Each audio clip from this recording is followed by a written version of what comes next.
Your protagonist starts at 0. In a shonen or progression fantasy story, the hero begins at the very bottom. They have potential, grit, and maybe even a terrifying power sleeping inside them, but they have absolutely no clue how to use it. They're naive. They don't understand the nuance of your magic system. They don't know the history of the 100-Year War or the complex political landscape.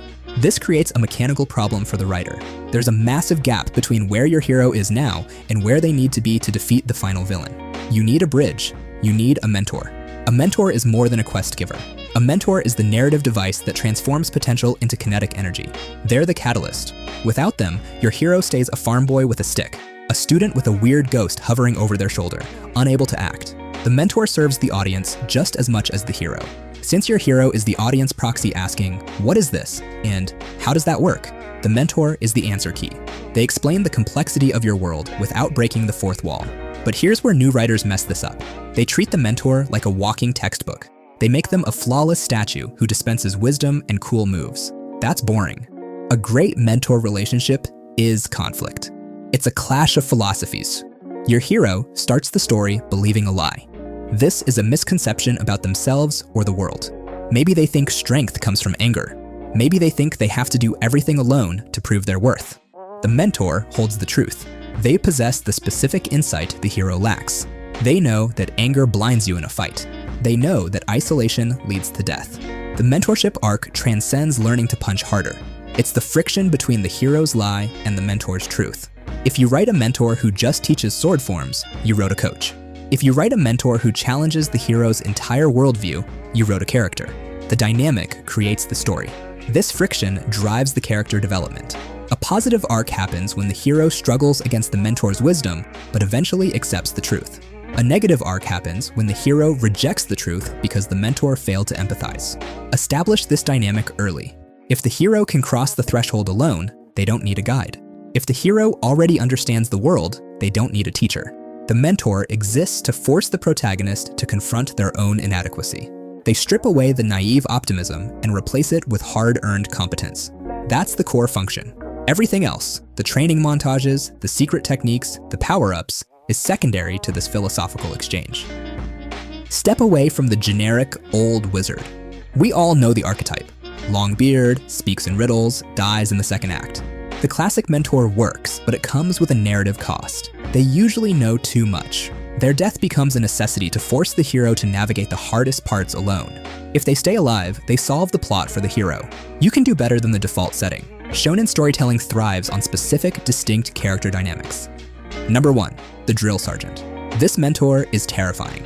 They operate on a sink or swim philosophy. They don't coddle the hero, they try to break them. This raises the stakes immediately. The hero fights the villain, but they also fight for the respect of their teacher. But be careful with this one. If the mentor is mean to everyone, they're just a malicious jerk. If they're hard on the students specifically to push them past their limits, that's love disguised as aggression. The audience needs to see the difference. Number 2, the reluctant mentor. This mentor often creates the most compelling character arc. This character explicitly doesn't want a student. They're cynical. They're jaded. Usually, they failed a student in the past, and that failure haunts them. They view the hero as a mistake waiting to happen. The hero must earn the right to be trained. This gives the mentor a redemption arc alongside the hero's growth. The hero learns skills, but the mentor learns to hope again. It's a reciprocal exchange. Number 3, the trickster or wacky mentor. This mentor takes a different approach. They teach through misdirection. They assign menial chores, act insane, and refuse to give a straight answer. This forces the hero to think. It forces the hero to solve the puzzle of the training itself. The frustration is the lesson. When the hero finally realizes that scrubbing the floor was actually teaching them defensive blocking, the payoff hits hard. Number 4, the evil mentor. Finally, we have the evil mentor. This is a dangerous game for a writer. Sometimes the mentor builds genuine trust only to shatter it with a devastating betrayal. Other times, they're blatantly evil from the start. They groom the hero. They teach the protagonist to defy authority or to be ruthless. The hero is too naive to realize they're being molded into a villain. This creates massive dramatic tension. The audience sees the trap, but the hero walks right into it. Choose a flavor that challenges your specific protagonist. Don't just pick a teacher, pick a foil. But how do you solve the power imbalance? This introduces a massive logical problem immediately. If the mentor is wise, powerful, and knows exactly how to defeat the villain, why don't they just go do it? Why do they need the rookie? Answer this question. If you leave it vague, your audience will disengage. They'll view the protagonist as unnecessary baggage. There are 4 primary ways to fix this power imbalance. First is fragility. The mentor has the knowledge, but their body is broken. They're past their prime. They have a sickness, a curse, or a crippling injury from a past battle. They're a cannon with no gunpowder. They need the hero to be their vessel. Second is apathy. The mentor is powerful enough to solve the problem, but they don't care. They're cynical. They've given up on the world. The story then becomes about the hero convincing the mentor that the world is worth saving. The mentor saves the hero physically, and the hero saves the mentor spiritually.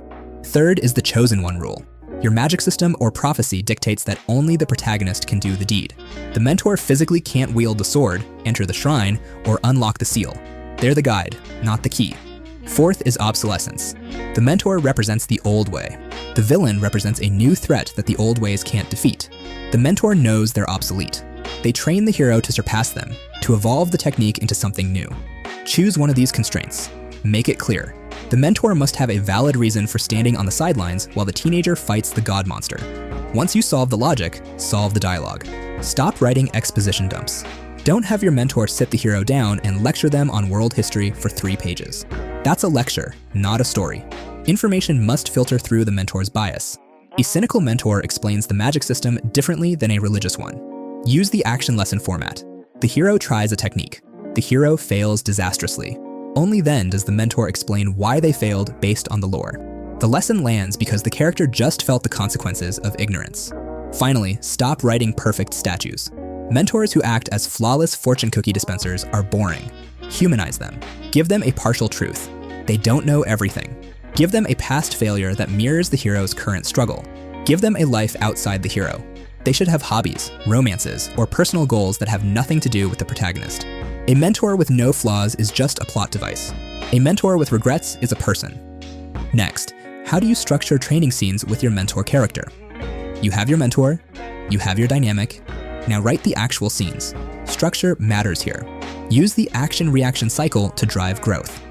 Step 1 is the action. The hero faces an obstacle and fails. They lose the fight, break the sword, or hurt someone by accident. Step 2 is the reaction. The hero spirals psychologically. They get angry, sad, or fearful. They doubt their own worth. Step 3 is the mentor's intervention. The mentor doesn't fix the external problem. They help the hero process the internal reaction. They explain why the failure happened. They reframe the defeat so the hero can try again with a new perspective. This turns a training montage into character development. Next, use the emotional opposition scene. This scene subverts the hero's expectation. The hero expects to be rejected for being weak. Instead, the mentor accepts them because of their humility.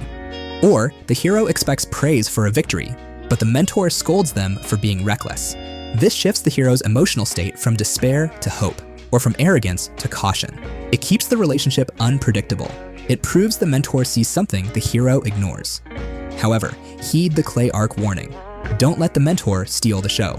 If the mentor is cooler, funnier, and more active than your protagonist, you have a problem. The protagonist becomes a passive observer in their own story. They become a lump of clay that the mentor molds.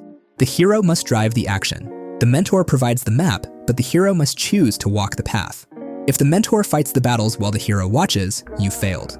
If the mentor solves the riddles while the hero listens, you failed. The mentor should shine the light on the hero, not stand in it. Keep the focus on the student's struggle. The mentor is the guide, not the main character. Lastly, let's cover the mentor's death or departure. It's the biggest cliche in the genre. The mentor dies. It happens in almost every major series. Writers do this because it works. It serves 3 specific functions. First, it delivers high emotional impact with low plot cost. Killing the protagonist breaks the story. Killing the mentor breaks the protagonist's heart, but the plot continues. Second, it forces growth. It removes the safety net. As long as the mentor is alive, the audience knows there's a backup plan. If the hero fails, the master can step in and save the day. Killing the mentor destroys that safety. It signals the transition from the student phase to the master phase.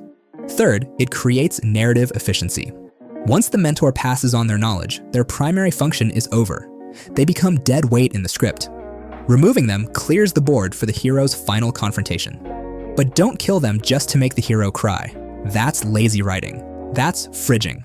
If you kill the mentor, the death must accomplish a second goal. Make it establish the villain's threat level.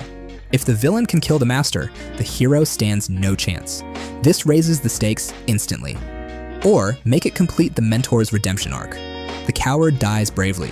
The selfish master dies sacrificing themselves. The death must result from the mentor's specific flaw or choice. If they die from a random accident, it feels cheap. If they die because their hubris finally caught up with them, it feels tragic. However, you have alternatives. You don't have to kill them. You can achieve the same narrative isolation without a funeral. Separate them. The hero goes one way, the mentor goes another.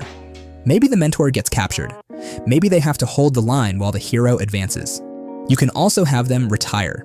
They admit they have nothing left to teach. They step back and let the new generation take over. Or try the student becomes the master moment. The hero surpasses the mentor. This creates a shift in the dynamic where they become equals. The mentor stops giving orders and starts asking for advice.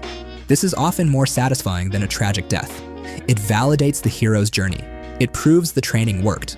Consider the transition model. The mentor leaves to force another character to step up. Sometimes a mentor needs to vanish so a secondary character can become the new teacher. This keeps the hierarchy fluid. Death is a tool, not a requirement. Use it if you need the tragedy. Avoid it if you want the relationship to evolve. The goal is always the same: remove the training wheels. Whether the mentor is in a grave or just in a retirement home, the hero must eventually stand alone. That's the only way they become the protagonist. If this video helped you, hit the like button and leave a comment below. And don't forget to join our Discord community. The link is in the description. It's a great place to share your work and connect with fellow creators. Thanks for watching.